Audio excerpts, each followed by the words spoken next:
And how did you not give up on your? Because loads of people in that situation be like, right, I can't find anywhere.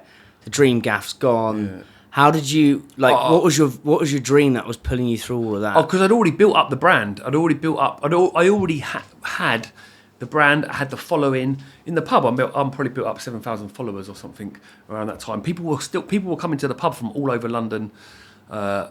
All over the country then, you know, so but I knew I had something, you know. Yeah. And then what spurred me on is other people were popping up doing similar things, you know. Other pizza places. Yeah, and I was like, no, I've made a mark there. I need to get back into it, you know, so I was like, I can't leave this, you know. The plan was always to keep going. I was never going to give up, but it was just hard to find somewhere. And there was a point where I thought I'm never going to find anywhere, you know, so I found this place and I thought this place is tiny, it's not going to be big enough, and it's big enough to have a good business, but it's not big enough to meet the demand. Well, that's what I was going to say is, and we're going to get onto that in a sec, the demand bit, because of when I'm like kind of, it's a ballsy move to turn people away. Yeah. Fuck, like, but I suppose the beauty of it is that it creates this like scarcity and it's like the hype and people are like, oh, did you get? I remember straight away I was whacking it all over my Instagram like, oh, I got my mitts from some Vincenzo. Yeah. Like, do you know what I mean? well, people think it's a marketing strategy. There's been in comment sections and posts and stuff. People have been saying, oh, it's a marketing strategy, scarcity marketing and stuff like that. Yeah. No, it was just my mixer is so big, I can make so much dough. I can run the mixer twice, but then I don't have anywhere to store that dough. You know, we only got so many fridges. I can't get a bigger mixer because I don't have three-phase power. The next mixer up that I needs three-phase power. It won't run on the power I have in this shop. The next bigger oven I needs, not only does it need more power, I need more space. There's no more space in here. So we're restricted with space and power in this shop. Then the next thing, I guess, is the people that moan, that say, Tom, why don't you make more pizza? When are you going to do this? When are you going to do that? They only want it at 7 o'clock, every night. They don't want it at 4 o'clock or 8 o'clock, you know. So it's between the hour of, say, 6:30 to 7:30 or to 8 o'clock. In that window, that's when I reckon I'm turning away as much or more than I'm taking. The people do not stop walking in from all over the place. Phone don't stop ringing. By the time I finish, I'll check my phone. I'll have WhatsApp messages, text messages, emails, Facebooks, Instagram, all people trying to order a pizza.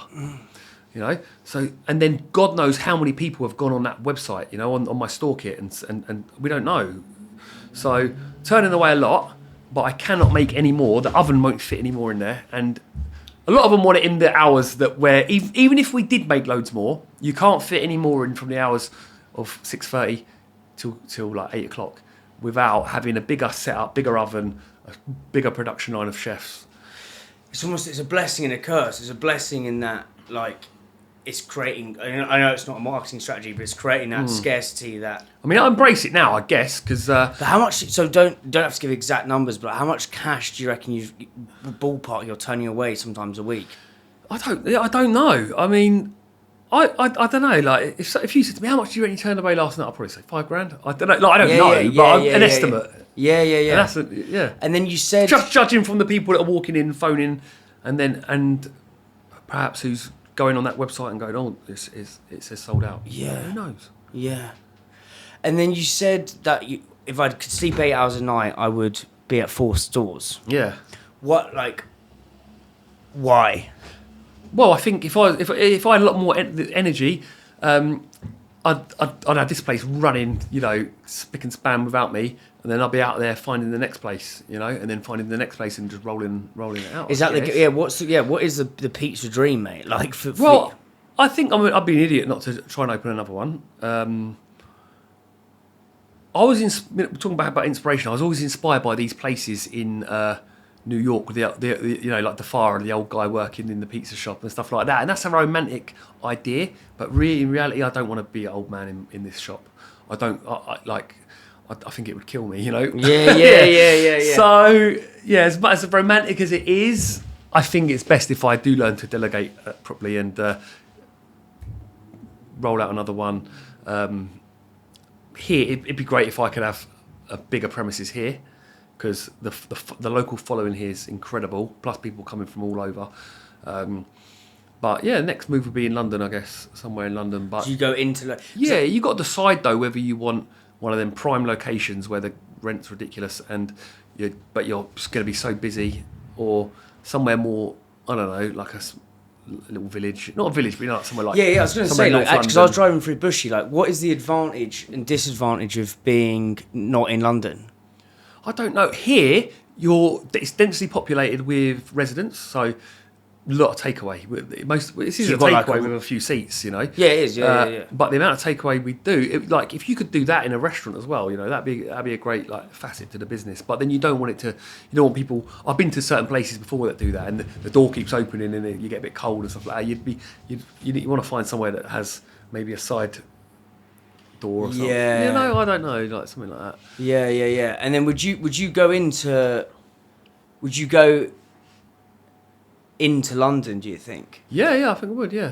Yeah. There's people coming from London every day, all corners of London. Well, we came from Canary Wharf, and we came, yeah. Yeah.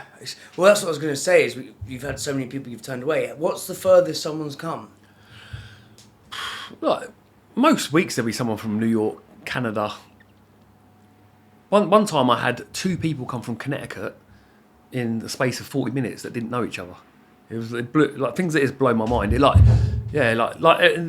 Usually I call it pizza tourists. They usually come mainly on a Sunday. I don't know. We seem to have loads, but yeah, I don't know. People from all over Europe, but they'll be in the country mainly. You know, there might be someone that's they're the same with family and they've heard about it. They have to come. You know, and they'll turn up. Yeah.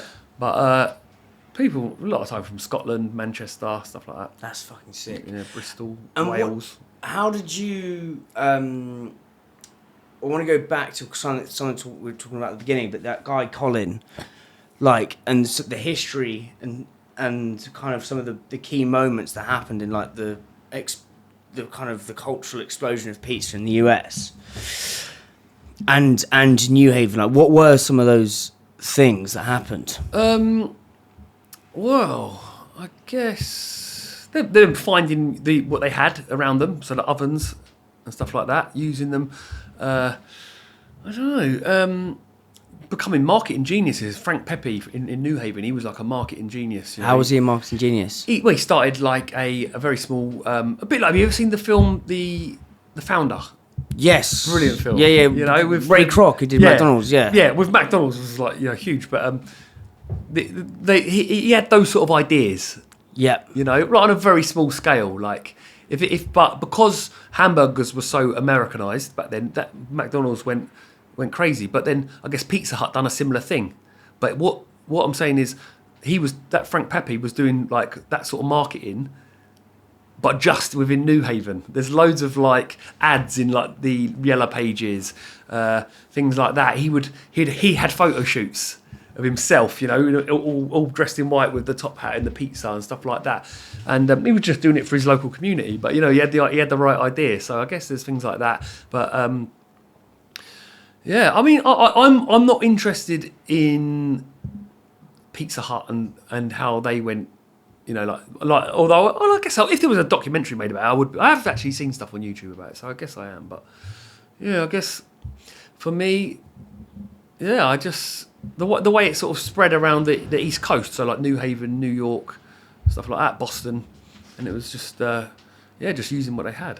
What I find, so there's so many different types of slices of pizza. Yeah. So you've got maybe you can help me out on this, mate. Okay. So you've got go for it. Yeah. So you got so New Haven and New York pizza is quite similar. The old school stuff. So that's really thin, isn't it? Really thin, big slices and stuff like that. And you've got New Jersey and stuff like that. It's all quite similar, except New York evolved to be more utility sort of style in the 50s to 70s and stuff like that. So when you say utility style, like, you know, not as much character on the pizza, more perfect looking. Okay. Yeah. But you know, the old school ones, they're like Lombardis and they're closer to what they've got in New Haven and stuff like that. Although New Haven is known for its real char, sort of almost. Some people will say it's burnt, but my pizza has that characteristic as well. It's, you know? it's banging. Yeah. I know a lot do. A lot of people around here, like in England now, are like going for that sort of look as well. But I guess then you've got like Detroit style pizza. That's thick. Yeah, it's like a pan pizza. Yeah. Square. It's a bit like. You remember in the 90s, I know you're probably too young, but like Pizza Hut weren't bad then. Or from what my nostalgic memories of Pizza Hut were better. It's a bit like what Pizza Hut should be.